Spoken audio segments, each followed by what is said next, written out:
The path was steeped. My lungs burned. Every muscle fiber screamed for me to stop. And you know what I told myself? Of course it's hard. It's supposed to be. That's what we've forgotten in our society. We've somehow convinced ourselves that if something is difficult, we must be doing it wrong. That pain signals failure. That struggle equals mistake. What a tragedy that is. When did we start believing that growth should be comfortable? When did we decide that transformation should be painless? When did we accept the lie that success should come easy? The truth? Everything worth having lies on the other side of difficulty. Everything. And once you understand this fundamental principle, it changes your entire relationship with struggle. Look at nature. Does a seed become a mighty oak without splitting its shell? Does a butterfly emerge without the struggle of the chrysalis? Does a pearl form without the irritation of sand? No. And neither will you become what you're capable of becoming without embracing the heart. The problem isn't that your journey is difficult. The problem is that you expected it to be easy. And in that gap between expectation and reality lies all your disappointment, all your frustration, all your reasons to quit. But what if you expected it to be hard? What if difficulty didn't surprise you, but rather confirmed you were on the right path? Have you ever noticed how the same obstacles that destroy some people seem to strengthen others? Same obstacle, different response. One person says, "Why is this happening to me?" The other says, "This is happening for me." I know a woman who lost everything in a natural disaster. Her home, her possessions, her sense of security. For months, she slept on friends' couches, working 3 jobs, saving every penny. When I asked her how she kept going, she said something I'll never forget. I decided that this disaster hadn't happened to destroy me, but to clear away everything that wasn't truly me, to give me a clean slate. 5 years later, she owns a successful business, has a beautiful home, and tells me the disaster was the best thing that ever happened to her. Not because losing everything is good, but because it forced her to discover strengths she never knew she had. Same event, different story. The hard truth? Life is not designed for your comfort. It's designed for your growth, and growth is uncomfortable, always has been, always will be. When you go to the gym, what are you actually doing? You're deliberately making yourself uncomfortable. You're intentionally creating resistance. You're purposefully putting yourself in a situation where your muscles scream, "Stop this madness." And why do we do this? Because we understand that muscles only grow when they're challenged beyond their current capacity. You don't build strength by lifting what's easy. You build strength by lifting what's hard. Yet somehow, we've failed to apply the same logic to the rest of our lives. When relationships get hard, we think something's wrong. When careers get challenging, we consider switching paths. When learning new skills becomes frustrating, we're tempted to give up. What if, instead, we recognize these moments of difficulty as the exact places where growth happens? What if we stop being surprised by the hard? It's supposed to be hard. If it wasn't hard, everyone would do it. The hard is what makes it great. Have you ever watched a child learn to walk? They fall, constantly bump their heads, they cry, they get frustrated, but they get back up again and again and again. No toddler ever says, "Well, this walking thing is clearly not for me. I've fallen 20 times today. I'm just not cut out for bipedal movement." No, they persist because some deeper wisdom tells them that falling is part of learning. That difficulty is the pathway to ability. When did we lose this wisdom? The greatest tragedy isn't failing. It's failing to see the value in our failures. It's quitting just before the breakthrough. It's interpreting difficulty as a sign to stop rather than a sign to grow. What are you avoiding right now because it's hard? What dream have you put on the shelf because the path looked too steep? What growth are you denying yourself because the discomfort seemed too great? Here's a truth that might sting. The thing you're most avoiding might be the very thing that would cause your greatest growth. Let me ask you something.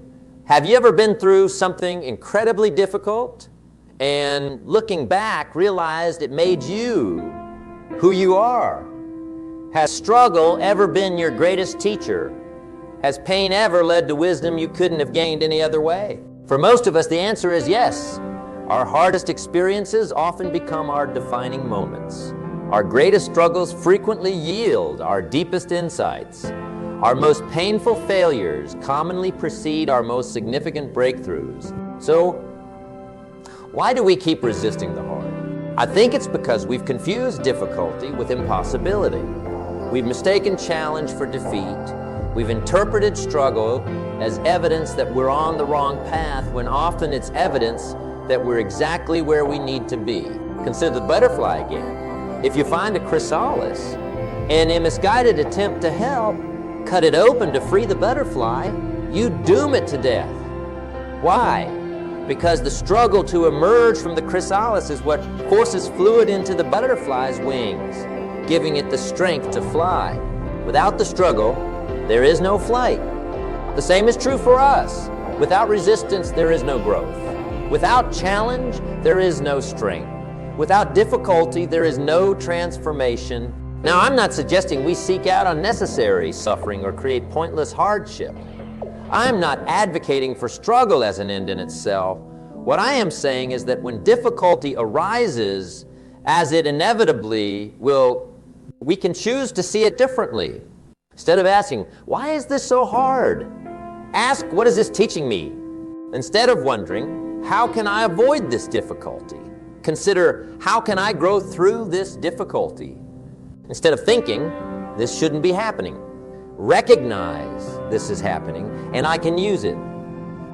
The quality of your life isn't determined by the absence of problems, but by your response to them. Everyone faces difficulties, everyone encounters obstacles, everyone experiences pain. What sets people apart isn't the problems they face, but the perspectives they bring to those problems. I know a man who became paralyzed from the waist down. For the first year, he was consumed by bitterness. He raged against the unfairness. He mourned the life he had lost. And who could blame him? But then something shifted.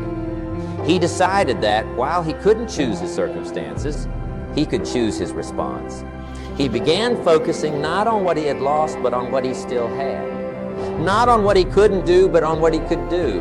Today, he's a Paralympic athlete who has accomplished more from his wheelchair than most people accomplish on their feet. He tells me he wouldn't trade his disability if he could, because it gave him a clarity and purpose his previous life lacked. Now, that's an extreme example. Most of us won't face that level of adversity, but we'll all face our own versions of difficulty. And in those moments, we have a choice. Will we be defined by our circumstances, or will we define our response to them? Will we use difficulty as an excuse to shrink, or as a catalyst to grow? Will we see the hard as punishment, or as preparation? Because here's what most people miss. The difficult path doesn't just lead to the reward. It creates the person worthy of the reward. Mountain climbers don't take helicopters to the summit because the view isn't the only reward. Becoming the kind of person who can climb the mountain is the deeper. What mountains are you avoiding climbing? What difficulties are you trying to circumvent? What hard paths are you refusing to walk? And more importantly,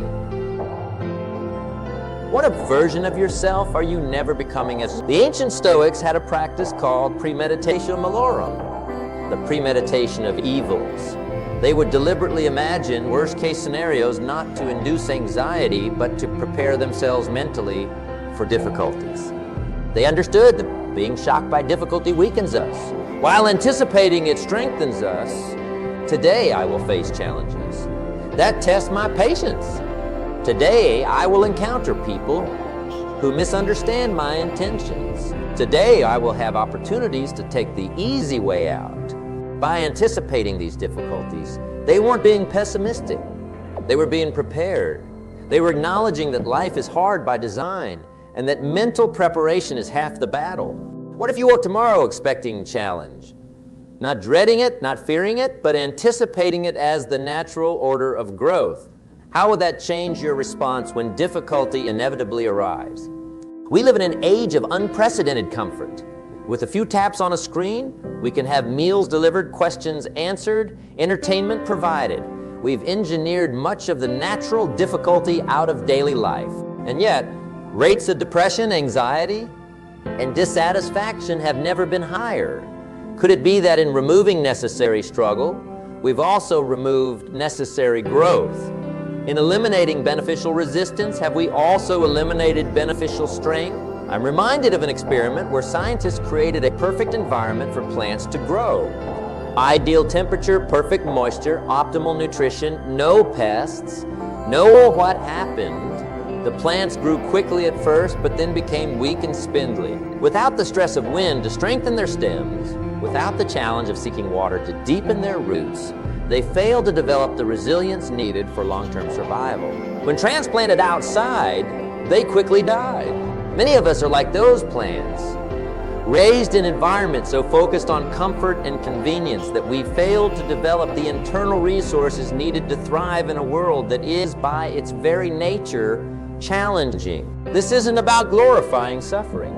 It's about recognizing that certain types of difficulty are not just inevitable, but necessary for our development as human beings. When was the last time you intentionally did something difficult? When did you last choose the harder path, not because you had to, but because you knew it would make you stronger? There's a concept in psychology called eustress, beneficial stress that leads to growth. It's the kind of stress you feel when taking on a challenging project, learning a new skill, or pushing yourself physically. Unlike distress, which depletes us, eustress energizes us. It stretches us beyond our current capabilities and expands what we believe is possible. Most of history's greatest achievements came through eustress, voluntary confrontation with difficulty in service of growth. No great art, no scientific breakthrough, no personal transformation comes without it. So why do we avoid it? I think it's because we've been sold a dangerous half-truths. That happiness comes from comfort, that the good life is the easy life, that success means freedom from difficulty. But what if true happiness comes not from avoiding discomfort, but from developing the capacity to handle greater challenges? What if the good life isn't the easy life, but the growth-filled life? What if success isn't the absence of problems, but the ability to thrive despite them? There's a Japanese concept called ikigai, roughly translated as reason for being. One of its components is having a purpose that challenges you to grow. Not just any purpose, but one that stretches your capabilities, that asks more of you than you currently have to give. Show me someone truly alive, truly engaged with life, and I'll show you someone embracing necessary difficulty in pursuit of meaningful growth. Consider this. What separates extraordinary people from ordinary ones isn't talent or luck or circumstances. It's their relationship to difficulty. Ordinary people avoid difficulty. Extraordinary people acknowledge it's inevitable. Exceptional people actively seek it out in service of growth. Where do you fall on that spectrum? And where would you like to be? I've worked with thousands of people over the years, and I've noticed something fascinating. Those who achieve lasting success aren't the ones who experience the fewest obstacles. They're the ones who've developed the habit of pushing through obstacles that stop others. They don't have fewer problems. They have better problem-solving skills. They don't face less adversity. They build greater adversity tolerance. They don't avoid difficulty. They lean into it, knowing it's the price of growth. There's a story about a young man who approached a master craftsman, asking to become his apprentice. The craftsman agreed, but gave the young man a strange first task: to push against a massive wooden door for hours each day. Day after day, the young man pushed against the immovable door, seeing no progress, feeling foolish and frustrated. After a week, he confronted the craftsmanship. But all I've done is push against a door that never moves. I'm wasting my time. The craftsman smiled and said, "The door was never meant to move. But you have changed. Look at your arms, your shoulders, your resolve. You are stronger now. Before I can teach you to create, I had to teach you to persist against resistance." Now, how many of us give up when our efforts don't yield immediate results? How many abandoned dreams litter the roadside of our lives because the door didn't move when we pushed? What if, like the apprentice's immovable door, the primary purpose of difficulty isn't to be overcome, but to strengthen the one who pushes against it? A weightlifter doesn't just lift weights to move them from one place to another. The primary purpose isn't to relocate the weight. It's to strengthen the lifter. The weight is just the tool that creates the necessary resistance. In the same way, maybe our difficulties aren't just obstacles to be overcome. Maybe they're the very tools designed to strengthen us for purposes we can't yet see. Have you ever achieved something difficult and realized that the achievement itself wasn't nearly as satisfying as the person you became in pursuit of it? Have you ever looked back on a challenging time and recognized that the real prize wasn't what you got, but who you became? That's the secret hidden in plain sight. The purpose of the hard isn't just to create achievement, it's to create growth. It's not just to help you do more, it's to help you become more. When you embrace this truth, it changes everything. Difficulty stops being something that happens to you and starts being something that happens for you. Challenge is no longer your enemy, but your ally. Resistance isn't blocking your path. It is your path. It's supposed to be hard. If it wasn't hard, everyone would do it. The hard is what makes it great. Most people spend their lives running from difficulty, only to find themselves stunted, stagnant, and unsatisfied. They choose what's easy now at the expense of what would fulfill them later. They avoid necessary pain and find themselves experiencing pointless suffering instead. Because here's the paradox. Choosing to avoid difficulty doesn't make your life easier in the long run. It makes it harder. The person who avoids difficult conversations ultimately deals with broken relationships. The student who avoids difficult subjects limits their future opportunities. The entrepreneur who avoids difficult decisions watches their business. Short-term comfort often leads to long-term pain. Short-term challenge often leads to long-term growth. What difficult thing are you avoiding right now? What conversation, what decision, what change, what risk, and what is that avoidance costing you? Not just today, but in the future you're creating by your choices right now. I want you to consider something. What if the difficulties you're facing right now are actually preparing you for something you can't yet see? What if today's struggles are developing exactly the strengths, skills, and perspectives you'll need for tomorrow's opportunities? History is filled with people whose greatest contributions were made possible by their greatest challenge. The artist who used periods of intense suffering to create works that speak to the soul. The entrepreneur whose early failures taught precisely the lessons needed for later success. The leader whose personal hardships developed the empathy required to truly understand others.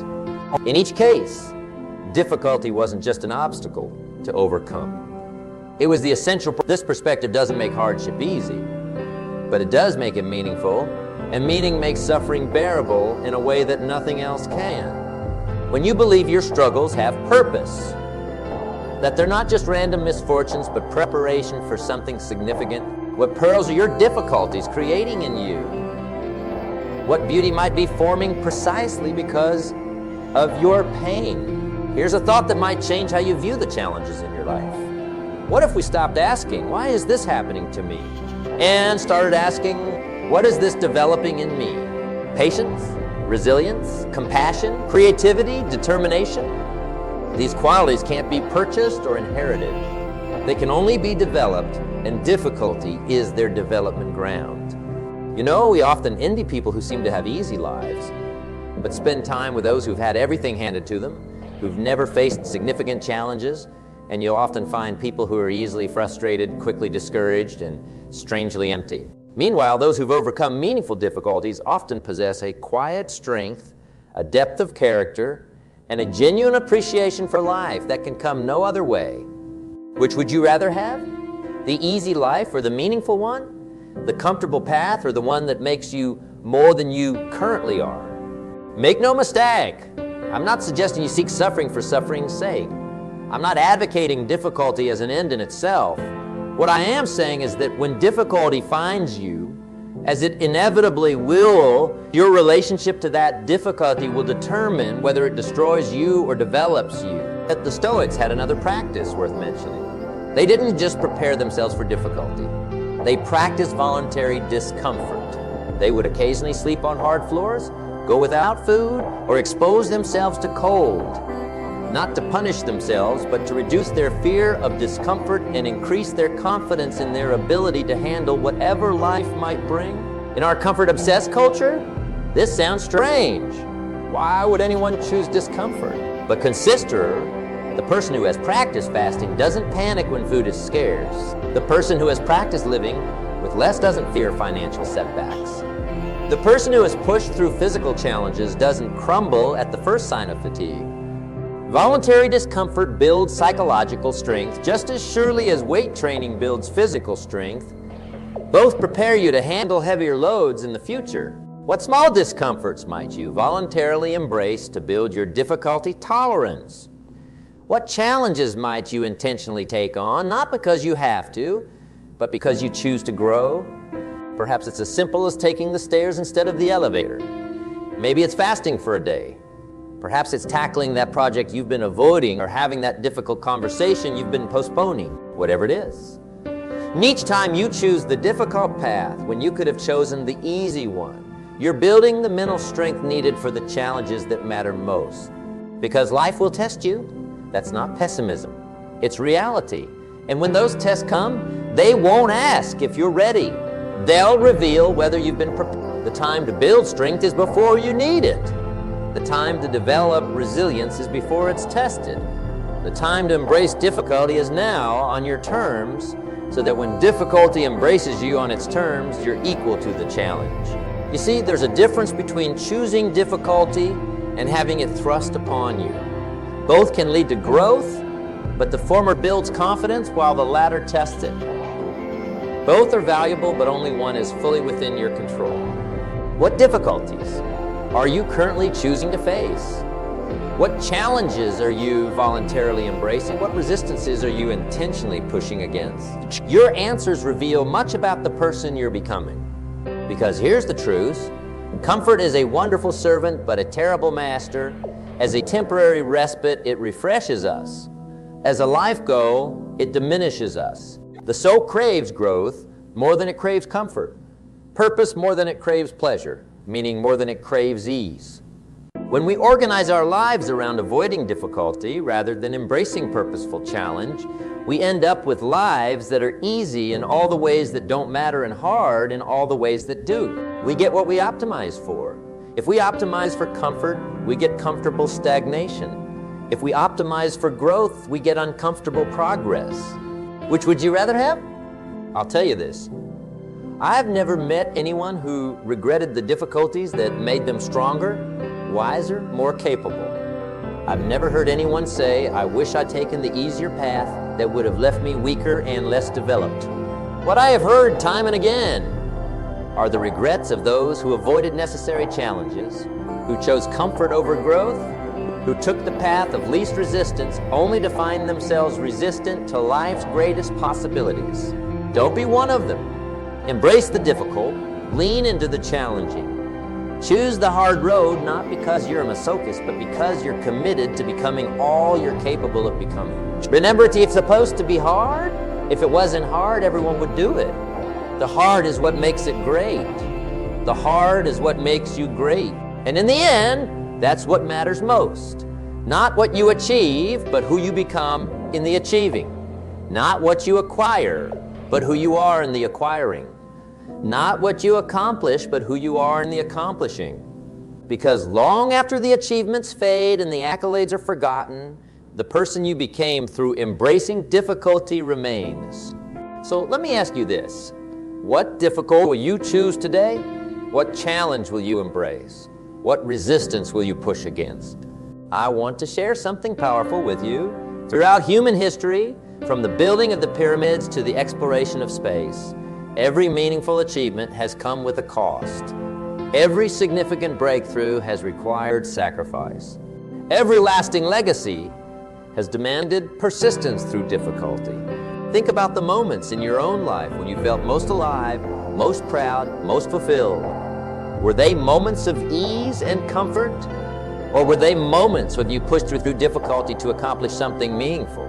For most of us, our finest moments come not when things are easiest, But when they are hard, the marathon runner doesn't experience the greatest satisfaction at the starting line when they're fresh and energetic. They experience it in those final miles when every fiber of their being screams to stop, yet they find the strength to continue. The parent doesn't feel the deepest pride when child rearing is easy, but during those sleepless nights, those worrisome teenage years, those moments of sacrifice that nobody sees, but that shape a young life forever. The entrepreneur doesn't feel the greatest satisfaction when business is smooth, but when they've navigated through crises that would have sunk others, making painful decisions and persisting when logic said to quit. We are designed to find meaning in worthy struggle. It's encoded in our DNA. When we avoid difficulty, we avoid the very experiences that would give our lives depth and significance. I know a teacher who works in one of the most challenging school districts in the country. The pay is low. The resources are scarce. Many students come from troubled homes. Every day brings new difficulties that would cause most to seek employment elsewhere. When asked why she stays, she says, "The hard is where the magic happens. The kids who need me most are the ones that other teachers avoid. The breakthroughs that matter most are the ones that seem impossible until they happen." She doesn't just endure the difficulty. She embraces it as the very source of her purpose. The challenges aren't obstacles to her work. They are her work. What if we approached our difficulties with the same perspective? What if, instead of asking, "How can I avoid this?" we asked, "What might this make possible?" Because here's a truth that successful people understand. Difficulties aren't just obstacles to success. They're the defining elements of success. They're not just the price we pay for achievement. They're the substance of achievement itself. The gold medal isn't just given for crossing the finish line. It's given for the years of sacrifice that made crossing that line possible. The certificate isn't just for completing the course. It's for persisting when others would have dropped out. The respect we earn from others isn't just for our accomplishments. It's for who we became on the journey to those accomplishments. When we truly understand this, we stop resenting difficulty and start recognizing it as the raw material of our growth. We stop asking, "Why me?" and start asking, "What next?" We stop seeing obstacles as punishment and start seeing them as opportunities. This shift in perspective doesn't make challenges disappear. It doesn't turn hard things into easy things, but it does transform how we experience those challenges. It changes dread into determination, fear into focus, avoidance into action. And here's the beautiful paradox. When we stop resisting the hard, it actually becomes less hard. Not because the difficulty diminishes, but because our capacity expands. Not because the weight becomes lighter, but because we become stronger. The mountain doesn't shrink, we grow. The burden doesn't lessen, our shoulders broaden. The path doesn't flatten, our stride lengthens. This is the alchemy of embracing difficult. It transforms not just our circumstances, but ourselves. It changes not just what we can do, but who we can be. So as you leave today, I challenge you to redefine your relationship with difficulty. I invite you to see the hard not as an enemy to be avoided, but as a teacher to be respected. I encourage you to recognize that your greatest growth won't come despite difficulty, but because of it. When you face your next challenge, and you will, remember this: it's supposed to be hard. If it wasn't hard, it wouldn't be transformative. If it wasn't challenging, it wouldn't change you. If it wasn't difficult, it wouldn't develop you. The hard isn't there to stop you. It's there to shape you. It isn't there to defeat you. It's there to define you.